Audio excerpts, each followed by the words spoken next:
very unique and respected land, Egypt, that Egypt is a land where law is respected from everybody. He should address his people, telling them you should enforce the law all over the people living in Egypt. You should respect the people. You should respect human rights, and you need to do your work professionally. And if this happens, the support and the not just the support, but the feelings that will go from the people to the police is going to be very high, because we are really desperate and in need of security, especially when you say that economy is going very bad because the security situation. Investors are running from Egypt because of security situation. So all of these things made the people look to the police as if this is the only way to achieve something. So we ask them to do it, and if they do it, they will help us a lot in achieving all the results or all the achievements the people were expecting from the revolution. But doctor, we've seen demonstrations in the US, Spain, Greece, and all across Europe, of course, because of the economic crisis there. The police is using a lot of violence, actually, and a lot in Egypt have criticized the violence used by the police. Instead, we see that no one actually is talking about that there in Europe. Why do you think that is possible? Because there is a commitment from the police to respect human rights, and there is an approval from the society to the police to enforce the law. So when they see that the police but is we don't using, have such an approval here in Egypt. we don't have this approval. We have bad feelings between the people and the police. Still, it is. And this is not because it have been inherited, but because there is no leadership on the Ministry of Interior to get this away and make agreement between the people and the police.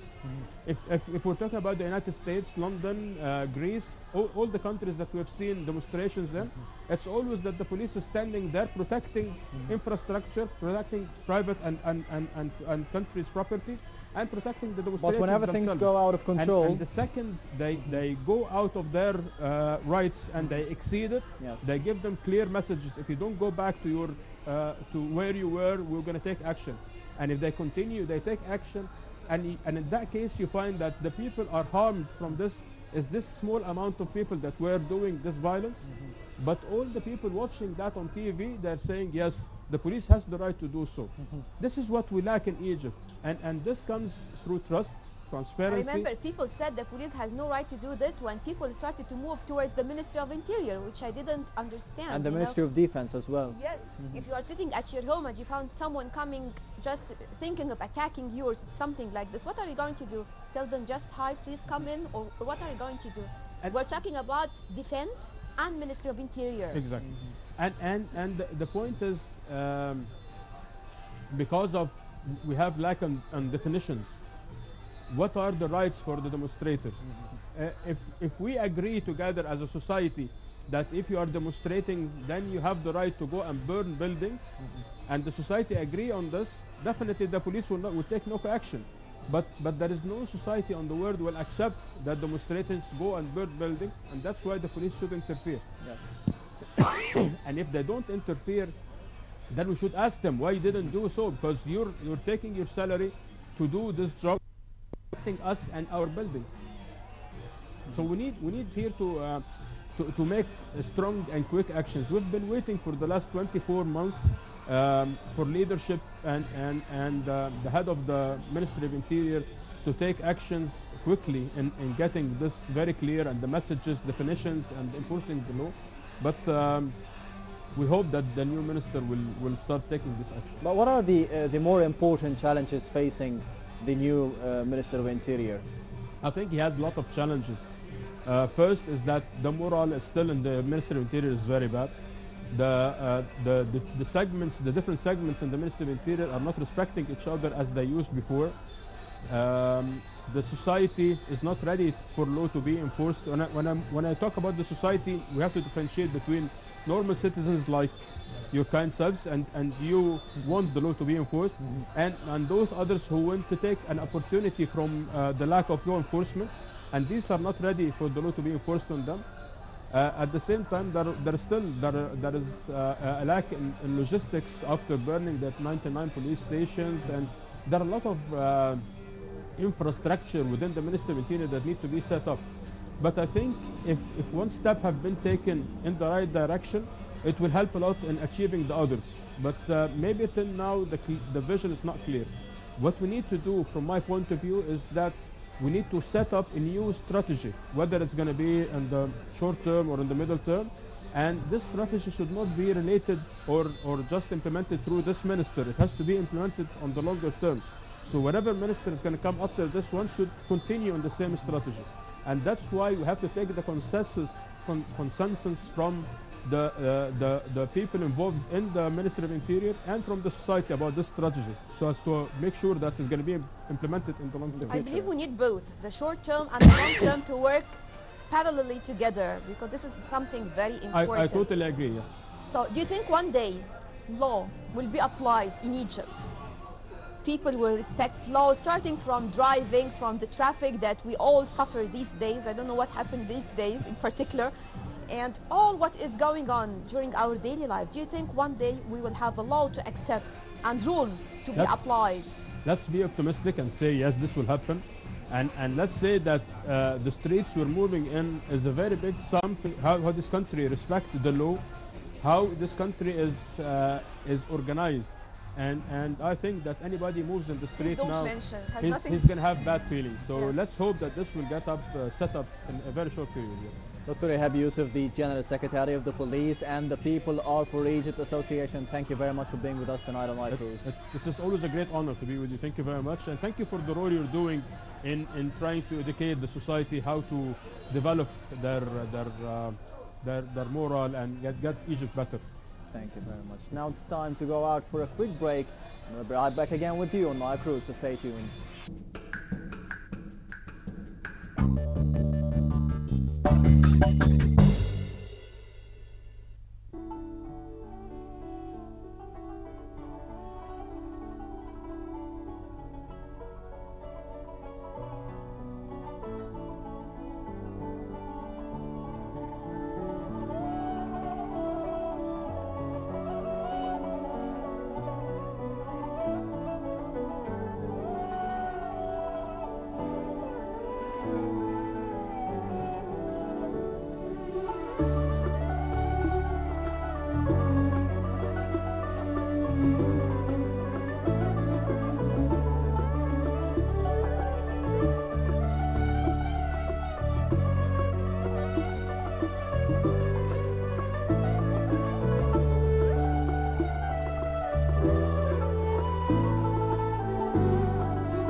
Welcome back. You're still watching Nile Cruise.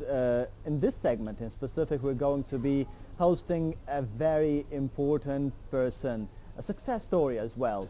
No one would ever believe that a young man who left Egypt with only 10 English pounds would be starting his career as a newspaper seller and a dishwasher would become, after years, the senior advisor for the International Association for the University Presidents. We're honored to be having Aynan Al-Galali, who's the founder and the president of International Hotel Group. Hello. Hello. Thank you. Mr. Anan, usually when we talk to you, we feel happy and optimistic as well, especially during this critical period of time when it comes to investment and working in Egypt, because of course everyone now is talking about economic status in Egypt and the investment as well. So before we talk about a lot of things that we would like to ask you about, I'm just curious to ask you about investment in Egypt right now. What do we need to increase and to bring foreign investments as well here? Egypt have a major location in the world. Egypt became, after the changing happened in the East European countries, in the middle of all the world. So Egypt potential to be major investment market for several kind of investment. This potential is existing already, but we don't use it. We don't use this potential. We don't use the message to the foreign investors to different investors in the world that they can come and invest their money. What about the taxes? What about the free zones that it can be existing in Egypt? What about the customs? What about the labor laws? All those things have been happening in many different countries in the world, and we have not used our power to give the message to the international market. But Mr. Anan, how can we as citizens or civilians in the country help investments or encourage it? You have, or we have to give a very clean and clear line. Yes. To protect the investors, to make some benefit for the investor. The investor is always helping the country for unemployment, Yes. helping the country to pay taxes, help it so many different sectors for development. And one success investor, it is means that so many coming after that. Look what happened in Jabal Ali in Dubai. It was a free zone, have nothing to do with oil production, but they made laws, made free zone, they made tax free, they made a lot of regulation Yes. to protect the investors also by law. Well, is it the matter of law only, or a lot of other things? I mean the political status, some different things that we have to talk about, because we all know the problems that took place between some of the investors during the past regime, and now they suffer a lot and they have some problems, whether to pay more money or to pay more taxes or to give back their land, something like this. So investors started to be scared, and their hands now are shaky when it comes to money or investment. My personal opinion, and I'm not a political or I'm just normal person, this is unacceptable. This will scare the investor to come today. And this is what happened. Yes, this will scare the investor. How can we work on this? It's non-acceptable that the people, the investors, doesn't matter they are Egyptian, local, or whatever, where they come from, and they have got signature and stamps from the government. Doesn't matter. And not from people. Not from people. And doesn't matter which government it is. That's after some years we say we have to evaluate the land or the building and cancel the contracts and start as a new evaluation to get more money. This will cost billions of dollars, and many investors will not trust the present government because they don't know, maybe after 10 years they will come and made a new evaluation for what we have bought now. And we have to remember that all these lands have been Sahara, have been nobody have the lands have even don't have infrastructure. So those people have invested a lot from their knowledge, know-how, and money, sources as well. money, sources, time to build something was not existing before. I'm totally against that is this evaluation happened in sometimes today, and this is can affect the future of trust of the Egyptian as a government. Doesn't matter which government it is. But Mr. Anan, you've spoken about the government or the the role of the officials in the role of investment or bringing investments to Egypt. What about the image of the Egyptian businessman linked to corruption? Do you think that corruption as a concept drives investments away from Egypt? Of course, because the corruption have made very bad image before, and many investors don't trust, and they don't know how much they will pay, and they have to pay under one umbrella to make their business going through. Yes. And this is not existing today. We know it. It's development for the environment of investment in Egypt, but we must not hit the investment environment by other regulation and other restrictions that can scare the people to feel peace Yes. when they are in Egypt. Let's take